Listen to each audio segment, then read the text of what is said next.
ಮೀನರಾಶಿಯವರ July 2026 ಮಾಸ ಭವಿಷ್ಯದ ಪ್ರಕಾರ ಈ ಜುಲೈ ತಿಂಗಳು ಮೀನರಾಶಿಯವರಿಗೆ ಅತ್ಯಂತ ಸಕಾರಾತ್ಮಕ ಒಂದು ಪಾಸಿಟಿವ್ ಮತ್ತು ಪ್ರಗತಿದಾಯಕವಾಗಿರುವಂತಹ ತಿಂಗಳಾಗಿರುತ್ತೆ. ಗ್ರಹಗಳ ಶುಭ ಸ್ಥಿತಿಯಿಂದಾಗಿ ನಿಮ್ಮ ಆತ್ಮವಿಶ್ವಾಸ ಹೆಚ್ಚಾಗುತ್ತೆ. ಅಂದರೆ ಈ ಸಲ ಗ್ರಹಗಳು ಒಳ್ಳೊಳ್ಳೆ ಸ್ಥಾನದಲ್ಲಿ ನಿಮಗೆ ಮೀನರಾಶಿಯವರಿಗೆ ಕೂತ್ಕೊಳ್ತಾ ಇರುವಂಥದ್ದು. ಹಾಗಾಗಿ ನಿಮಗೆಲ್ಲ ಕೆಲಸಗಳಲ್ಲೂ ಶುಭ ಆಗುತ್ತೆ ಮತ್ತು ಧನಲಾಭದ ಯೋಗ ಕೂಡ ಕಂಡು ಬರ್ತಾ ಇದೆ.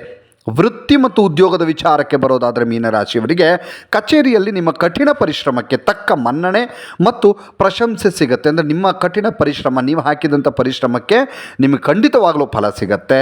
ಉದ್ಯೋಗ ಯಾರಾದರೂ ಬದಲಾವಣೆ ಮಾಡ್ತೀವಿ ಅನ್ನುವ ಮೀನರಾಶಿಯವರಿದ್ದರೆ ಒಳ್ಳೆ ಆಫರ್ಗಳು ಬರ್ತವೆ. ಒಳ್ಳೊಳ್ಳೆ ಕಂಪ್ನಿಯಿಂದ ಒಳ್ಳೆ ಸ್ಯಾಲ್ರಿಗೆ ನಿಮಗೆ ಆಫರ್ ಮಾಡಿ ತೆಗೆದುಕೊಳ್ಳುವಂಥದ್ದು ನಿಮಗೆ ಚೆನ್ನಾಗಿದೆ ಈ ಜುಲೈ ತಿಂಗಳಲ್ಲಿ. ಮತ್ತು ಉದ್ಯಮಿಗಳಾಗಿದ್ದರೆ ಏನು ಮೀನರಾಶಿಯವರು ಹೊಸ ಹೂಡಿಕೆಗಳಿಂದ ಲಾಭ ಆಗುತ್ತೆ. ಅಂದರೆ ನೀವೆಲ್ಲಾದರೂ ಹೂಡಿಕೆಯನ್ನು ಮಾಡ್ತೀರಿ ಅಂತಂದರೆ ಖಂಡಿತವಾಗ್ಲೂ ನಿಮಗೆ ಲಾಭ ಆಗುತ್ತೆ. ವ್ಯವಹಾರ ವಿಸ್ತರಣೆಗೆ ಇದು ಸಕಾಲವಾಗಿರುತ್ತೆ. ಇನ್ನು ಆರ್ಥಿಕ ಪರಿಸ್ಥಿತಿ ಮೀನರಾಶಿಯವರಿಗೆ ಜುಲೈ ತಿಂಗಳಲ್ಲಿ ಯಾವ ರೀತಿಯಾಗಿದೆ ನೋಡೋದಾದರೆ, ನಾನು ಮೊದಲಿಗೆ ಹೇಳಿದೆ, ಹಣದ ವಿಚಾರಕ್ಕೆ ಚೆನ್ನಾಗಿದೆ. ನಿಮಗೆ ಆರ್ಥಿಕ ವಿಚಾರದಲ್ಲಿ ಆದಾಯದ ಹೊಸ ಮೂಲಗಳು, ಅಂದರೆ ಬೇರೆ ಬೇರೆ ಕಡೆಗಳಿಂದ ನಿಮಗೆ ಆದಾಯ ಬರುವ ಹಾಗೆ ದಾರಿ ನಿಮಗೆ ತೋರುತ್ತೆ. ನೀವು ಅದರಲ್ಲಿ ಪ್ರಯತ್ನವನ್ನು ಮಾಡಬಹುದು. ಆರ್ಥಿಕ ಪರಿಸ್ಥಿತಿ ಬಹಳ ಗಟ್ಟಿಯಾಗತ್ತೆ. ಏನಾದರೂ ಆರ್ಥಿಕ ಸಮಸ್ಯೆಗಳಿದ್ದರೆ ದೂರ ಆಗತ್ತೆ. ಇನ್ನಷ್ಟು ಆರ್ಥಿಕವಾಗಿ ಹಣಕಾಸಿನ ವಿಚಾರದಲ್ಲಿ ಬಲಗೊಳ್ತೀರಿ. ದೀರ್ಘಕಾಲದಿಂದ ಎಲ್ಲಾದರೂ ಹಣ ಸಿಕ್ಕಾಕೊಂಡಿದ್ರೆ, ಯಾರೋ ಹಣ ಕೊಡಬೇಕು ಇನ್ನೂ ಕೊಡ್ತಾ ಇಲ್ಲ, ಬಹಳ ಸತಾಯಿಸ್ತಾ ಇದ್ದಾರೆ ಅಂತಿದ್ರೆ ಖಂಡಿತವಾಗಲೂ ಈ ಜುಲೈ ತಿಂಗಳಲ್ಲಿ ಆ ಹಣ ನಿಮ್ಮ ಕೈ ಸೇರುತ್ತೆ. ಅಂದರೆ ನಿಮಗೆ ಮರಳಿ ಬರುತ್ತೆ. ನೀವು ಯಾರಿಗಾದರೂ ಹಣ ಕೊಟ್ಟದಿದ್ದರೂ ವಾಪಸ್ ಬರುತ್ತೆ. ಮತ್ತು ಶೇರ್ ಮಾರ್ಕೆಟ್ ನೋಡಿ, ಶೇರ್ ಮಾರ್ಕೆಟಲ್ಲಿ ಏನಾದರೂ ನೀವು ಹೂಡಿಕೆ ಮಾಡಬೇಕಂದ್ರೂ ಸ್ವಲ್ಪ ಯೋಚನೆ ಮಾಡಿ, ಅನುಭವಿಗಳಿಂದ ಸ್ವಲ್ಪ ಯಾವುದರಲ್ಲಿ ಹೂಡಿಕೆ ಮಾಡಬಹುದು ಅಂತ ಯೋಚನೆ ಮಾಡಿ ಹೂಡಿಕೆ ಮಾಡೋದ್ರಿಂದ ಖಂಡಿತ ಲಾಭ ಅಂತೂ ಶೇರ್ ಮಾರ್ಕೆಟಲ್ಲಿ ಇದೆ. ಆದರೆ ಹೆಜ್ಜೆ ಇಡುವಾಗ ಎಚ್ಚರಿಕೆ ಹೆಜ್ಜೆಯನ್ನು ಇಡಬೇಕಾಗತ್ತೆ. ಇನ್ನು ಕುಟುಂಬ ಮತ್ತು ಪ್ರೇಮ ಜೀವನ ನೋಡೋದಾದರೆ ಮೀನರಾಶಿಯವರಿಗೆ ಕುಟುಂಬದಲ್ಲಿ ಶಾಂತಿ ಇದೆ, ನೆಮ್ಮದಿ ಇರುತ್ತೆ, ಒಂದು ಸುಖ ಸಂತೋಷ ಇರುತ್ತೆ. ಹೆಂಡತಿ ಮಕ್ಕಳ ಜೊತೆಗೆ ಕಾಲ ಕಳೆಯೋದಕ್ಕೂ ಕೂಡ ಒಂದು ಒಳ್ಳೆಯ ಅವಕಾಶ ಸಿಗುತ್ತೆ ನಿಮಗೆ. ಮತ್ತು ಶುಭ ಕಾರ್ಯಗಳು ಜರುಗುವಂಥ ಮನೆಯಲ್ಲಿ ಯಾವುದಾದ್ರೂ ಶುಭ ಕಾರ್ಯ ಆಗುವಂಥ ಸಾಧ್ಯತೆ ಕಂಡು ಬರ್ತಾ ಇದೆ. ಏನೇ ಆಗಿರಬಹುದು.